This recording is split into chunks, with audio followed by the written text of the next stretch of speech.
Lihatlah gambar yang ada di hadapan kalian. Ya, Lani sedang menonton televisi. Ketika dia menonton televisi, dia melihat ada iklan.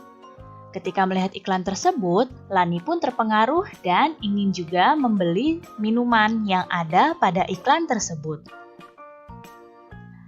Nah, sekarang ibu mau bertanya, tahukah kamu termasuk jenis apa iklan yang ditayangkan di televisi?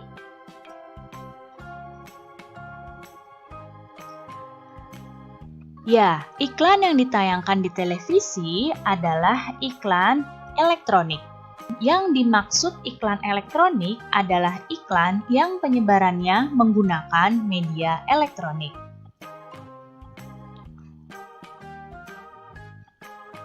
Apa saja ya jenis-jenis iklan elektronik? Yang termasuk iklan elektronik yaitu ada iklan radio, iklan televisi, dan iklan internet. Kita akan membahasnya satu persatu. Yang pertama adalah iklan radio. Iklan radio adalah iklan yang hanya dapat didengarkan melalui audio atau suara. Iklan ini disampaikan melalui media radio. Suara yang diperdengarkan dapat berupa voice atau berupa musik dan juga efek-efek suara. Kemudian iklan televisi. Iklan televisi adalah iklan yang disiarkan melalui televisi. Nah, iklan televisi ini sangat menarik karena merupakan kombinasi dari suara, gambar, dan juga gerak. Berbeda dengan iklan radio yang hanya dapat didengar suaranya, iklan pada televisi memiliki karakteristik dapat dilihat dan juga didengar. Oleh karena itu, iklan yang disampaikan melalui televisi sangat menarik perhatian dan juga mengesankan. Berikutnya adalah iklan internet. Iklan internet adalah iklan yang ditampilkan melalui jaringan internet. Iklan internet muncul sesuai perkembangan teknologi informasi. Iklan internet mampu meningkatkan kapasitas dan kecepatan perputaran informasi. Melalui internet, informasi dapat disampaikan secara dramatis dan juga interaktif. Perhatikan gambar yang ada di hadapan kalian. Amati baik-baik gambar ini. Benda elektronik apa sajakah yang ada di ruangan tersebut? Ya, setelah kalian amati, kalian dapat mengetahui bahwa benda elektronik yang ada di ruangan ini yaitu televisi, komputer, dan radio. Ketiga benda elektronik tersebut dapat menjadi media penyampaian iklan. Yang pertama adalah televisi. Televisi sendiri berfungsi untuk menghibur, mendidik, dan memberikan informasi. Salah satu bentuk informasi yang ditayangkan di televisi adalah iklan. Televisi mempunyai banyak keunggulan dalam penyampaian iklan, yaitu dapat dilihat, didengar, dan juga ditunjang dengan teks. Kemudian, radio.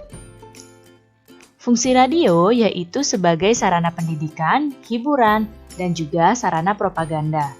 Iklan radio berupa kombinasi dari bunyi dan kata-kata serta efek suara. Iklan radio hanya dapat didengar namun tidak dapat dilihat seperti iklan televisi. Oleh karena itulah radio dikenal sebagai media audio. Dan juga yang satu lagi adalah komputer. Komputer adalah suatu alat elektronik yang mampu melakukan beberapa tugas. Ketika dihubungkan dengan internet, komputer bisa menjadi sarana promosi atau iklan bisnis. Layanan internet di komputer sebagai sarana promosi atau iklan dapat menjangkau wilayah yang sangat luas dengan biaya yang lebih murah. Lalu, apa saja ya unsur-unsur iklan agar menarik? Unsur yang pertama adalah perhatian. Iklan harus dapat menarik perhatian masyarakat umum. Kemudian yang berikutnya adalah minat. Setelah mendapat perhatian, unsur iklan harus ditingkatkan menjadi minat. Apabila minat sudah ada, maka akan timbul rasa ingin tahu secara rinci dalam diri konsumen. Kemudian keinginan. Iklan hendaknya mencakup cara untuk menggerakkan keinginan dari konsumen. Berikutnya adalah rasa percaya. Untuk mendapatkan rasa percaya diri dari konsumen, sebuah iklan harus ditunjang dengan berbagai kegiatan peragaan. Dan yang satu lagi adalah tindakan.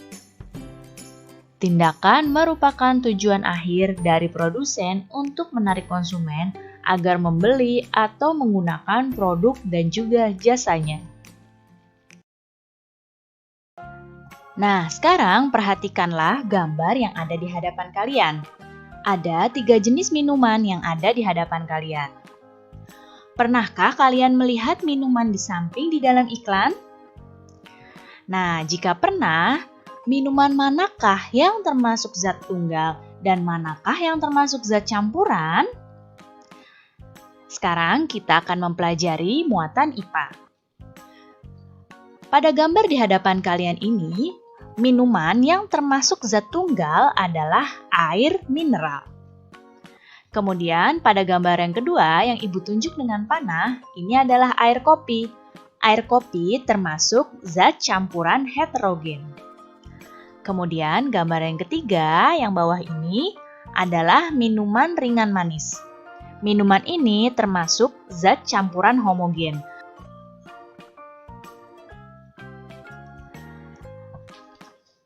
Secara umum, benda-benda termasuk materi dapat dibagi menjadi beberapa jenis. Ya, materi adalah objek yang menempati ruang dan mempunyai massa. Materi yang pertama adalah zat tunggal. Zat tunggal dibagi menjadi 2. Yang pertama adalah unsur. Unsur adalah zat kimia yang tidak dapat dibagi lagi menjadi zat yang lebih sederhana. Unsur sendiri dibagi menjadi 2. Ada unsur logam dan ada unsur non-logam. Contoh unsur logam adalah perak, besi, emas, platina, dan lain-lain. Kemudian unsur non-logam contohnya adalah hidrogen, oksigen, nitrogen, atau juga karbon. Yang berikutnya adalah senyawa. Senyawa adalah zat tunggal yang terbentuk dari beberapa unsur. Contoh dari senyawa adalah garam, air, dan juga gula. Kemudian yang kedua, materi adalah zat campuran. Zat campuran sendiri dibagi menjadi 2. Yang pertama adalah zat campuran homogen. Zat campuran homogen adalah campuran yang terdiri atas 2 materi atau zat yang dapat menyatu secara merata. Ingat ya, kalau campuran homogen, zatnya menyampur secara merata. Kemudian ada zat campuran heterogen. Zat campuran heterogen adalah campuran yang terdiri atas 2 zat atau materi berbeda yang tidak dapat menyatu secara sempurna. Perhatikan gambar yang ada di hadapan kalian. Kira-kira adonan apa ya ini? Ya, ini adalah adonan bakwan. Pernahkah kamu membantu ibumu membuat adonan bakwan? Wah, bagus sekali jika kamu pernah membantu ibumu. Sekarang kita akan mempelajari muatan IPA. Pada adonan bakwan, terdiri dari tepung terigu dan juga sayuran. Tepung terigu dan sayuran pada adonan bakwan tidak tercampur secara merata. Materi dalam adonan, sifat dan bentuknya masih terlihat. Berdasarkan ciri adonan tersebut, Dapat kamu ketahui ya bahwa adonan bakwan merupakan zat campuran heterogen karena campurannya masih terlihat. Sekarang kalian perhatikanlah minuman berikut ini. Yang pertama adalah air mineral. Air mineral ini terdiri atas satu zat, yaitu hanya air mineral saja. Oleh karena itu, air dalam gelas tersebut merupakan zat tunggal. Kemudian minuman yang kedua. Ya, ini adalah es teh lemon. Dalam es teh lemon ini termasuk ke dalam campuran heterogen. Mengapa termasuk dalam campuran heterogen? Pertama, disebut dengan campuran karena dalam air teh lemon ini terdiri dari beberapa materi, yaitu teh, air, gula, dan juga lemon. Dan disebut dengan campuran heterogen karena lemonnya di sini tidak tercampur secara merata.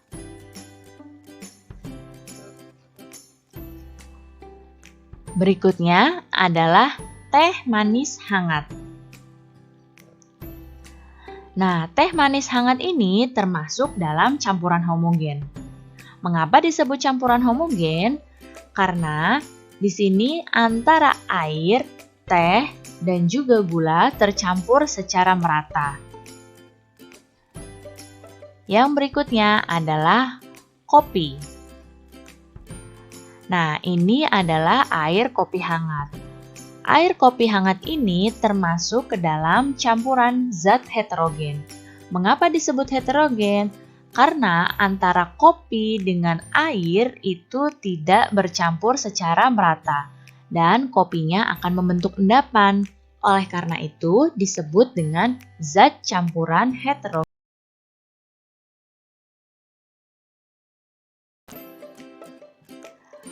Sekarang perhatikan gambar yang ada di hadapan kalian. Di hadapan kalian ada satu keluarga yang sedang menonton tarian Indonesia. Kita akan mempelajari muatan SBDP. Nah, di sini sang anak mengomentari bahwa tarian yang ditampilkan di TV itu bagus sekali. Dan ibunya menjawab bahwa tarian akan tampak indah dengan adanya pola lantai tarian. Masih ingatkah kamu tentang pola lantai tarian? Pola lantai tarian dibagi menjadi 3. Yang pertama adalah pola lantai garis lurus. Pola lantai garis lurus atau vertikal, ciri-cirinya adalah penari membentuk garis vertikal, yaitu garis lurus dari depan ke belakang atau sebaliknya. Pola lantai ini banyak digunakan pada tari klasik. Yang kedua adalah pola lantai diagonal. Pada pola lantai diagonal, penari berbaris membentuk garis menyudut ke kanan atau ke kiri. Dan yang ketiga adalah pola lantai garis lengkung. Pada pola lantai garis melengkung ini, penari membentuk garis lingkaran, pola lantai, lengkung ular, dan juga pola lantai angka 8. Sekarang, perhatikan di hadapan kalian ini adalah contoh dari pola lantai. Yang ini yang atas adalah contoh dari pola lantai garis lurus. Yang gambar kedua yang ibu tunjuk dengan panah ini adalah pola lantai diagonal. Dan yang paling bawah ini adalah pola lantai garis lengkung. Sudah ingat kembali ya nak tentang pola lantai?